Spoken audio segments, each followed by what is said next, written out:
আর কিয়ামতের কঠিন দিন দয়ার নবী নিজের উম্মত আনবেন গাছে।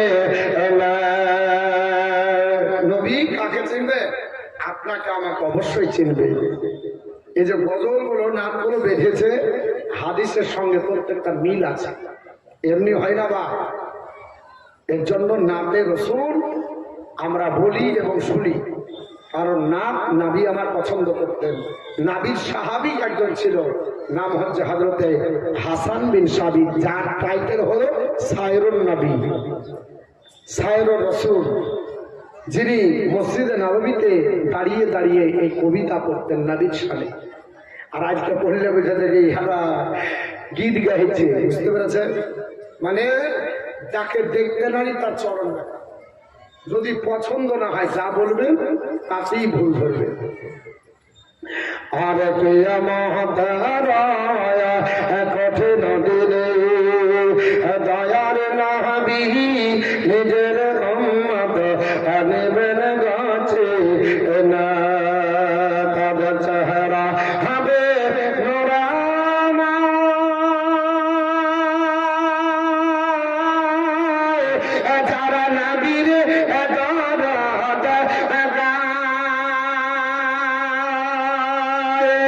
দাঁড়িয়ে ফিরিয়া যাবে না তারা গজর ক্ষমা আধার। ইয়া রাসূলুল্লাহ উম্মত হইয়া ডাকে তোমায় সারা দাও না গায়বার। নবী হবেন জামিনদার, দাঁড়িয়ে কষ্ট দেখিবেন না গৌল রহমতের ভান্ডার। জোরে বলো সুবহানাল্লাহ। আর নবী হবেন জামিনদার, দাঁড়িয়ে কষ্ট দেখিবেন না গৌল রহমতের ভান্ডার। নবী কানবেন যারে যার, এরা সবাই গুনাহগার। পুলসিরাতের রাস্তা হবে খোরের চাইতে ধার।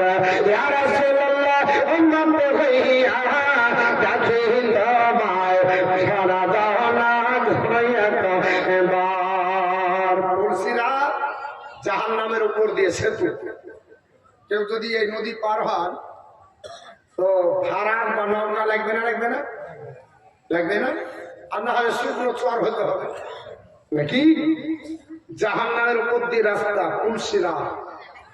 জাহান্নাম এমন একটা জায়গা, আল্লাহর কোরআন বলেছে ইন্না জাহান্নামা কানাত মিরসাদা। জাহান্নাম উৎপেতে আছে, যেমন আপনার বাড়া আছে শিকারী তার শিকার ধরার জন্য ফাঁদ পেতে বসে থাকে, জাহান্নাম ফাঁদ পেতে বসে আছে, একবার উৎপেতে বসে আছে, চাবের কাপকে ধরবে। আপনি কোন দিক দিয়ে পালাবেন? কোন রাস্তা নাই। এই জাহান্নাম কাদের জন্য? লিত্তাগিনা মা আবা, যারা আপনার অবাধ্য, আল্লাহকে মানে না, আল্লাহর অবাধ্য বান্দা বান্দি এই জাহান্নামে যাবে। এই জাহান্নামে থাকবে রাবিসিনা ফিহা হাকাবা। এই জাহান্নাম তাদের জন্য চিরস্থায়ী জায়গা, চিরদিনের জন্য থাকবে। জাহান্নামে যখন যাবে মানুষ পুড়ে ছাই হবে না, কয়লা হবে। কি হবে? পুড়ে কয়লা হবে। লকড়ি পোড়া কারখানা দেখেছেন? ভাটা মোটা মোটা লকড়ি গুলো ভরে যায়, দিয়ে লেপে যায়, গোটা রাস্তা বন্ধ, পুড়ে থেকে যায় ওখানে।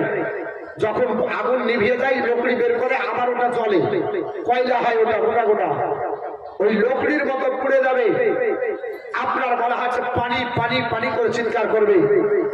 আল্লাহর কোরআন বলেছে যখন পানি চাইবে ওইখানে আল্লাহ রাব্বুল আলামিন লা ইয়াদুকুনা ফিহা বারদান ওয়ালা শারাবা, তাদেরকে কোনো ঠান্ডা কিংবা কোনো পানীয় জাতীয় তাদেরকে পান করতে দেওয়া হবে না।